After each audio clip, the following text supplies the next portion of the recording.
right, so another section on page 7 is talking about teacher supply and demand. This should really interest you because I have some good news for you.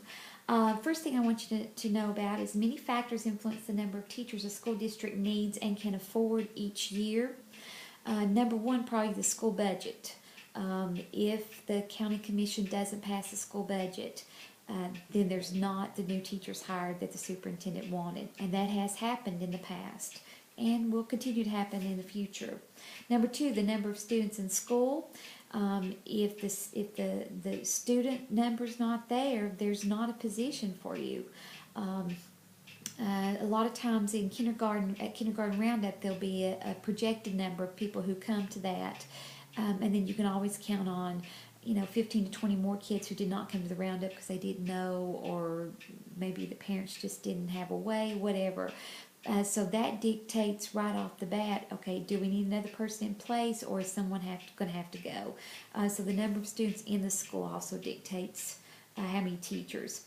The ratio of teachers to students in the classrooms. I've worked for principals who it was Katie bar the door. The state has a limit set of how many can be in a classroom, and then they give you like 5% over that amount.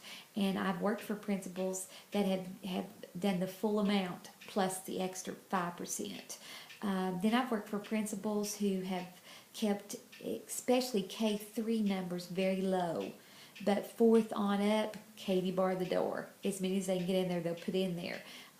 Stop the video. Tell me why you think that is. Why would this particular principal want to keep the numbers low in K3, but then fill it up in 4th and 5th? What do you think the reasoning behind that? Stop it and text me real quick. I'll be waiting. All right, then we have the immigration patterns and immigration from one school district to another. You cannot help that. Some students will come in August. They'll start the school year. They will leave about October to head to Florida to do working crops there. And then they'll come back in springtime, usually around March, and be back at your school again. So, we have to, the school system has to make sure they're keeping track of and allowing for those students to come in and come out. The supply of teachers depends on the numbers of new teachers licensed, teachers who retired or left, and returning teachers. So if you've already got people qualified in the building, there was nobody retiring, and 2 teachers were on maternity leave and they came back, okay, the principal may not need anybody else. So there's so many factors, and the thing is, I want you to remember when you're looking for a job, just because you apply and you don't get the job, let's say by June 1st, I wouldn't panic. July, I wouldn't panic. Both of my public school teaching jobs, I was hired the week before classes actually started. There's always hope. It's a last minute move. It's a last minute retirement. So don't give up. Be persistent in continuing through with that principle. Inner city and rural schools often do not have adequate numbers of qualified and licensed teachers, in part because of the low salaries. There isn't a set salary in the state of Tennessee that every teacher makes the same.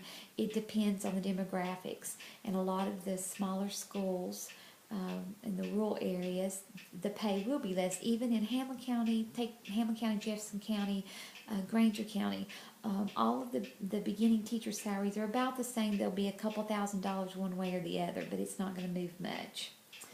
School districts are more likely to retain new teachers if they have effective induction programs. So you need to make sure that you are being effective in the classroom. You're going to an accredited school. You've met all the qualifications necessary, because the school district's going to keep you. If you've got all those things going on, you're not causing any problems. The students are learning. They're showing gains on their national test. You're going to be a keeper, okay? So that's off of chapter 1, page 7 and 8, if you want to refer back to that.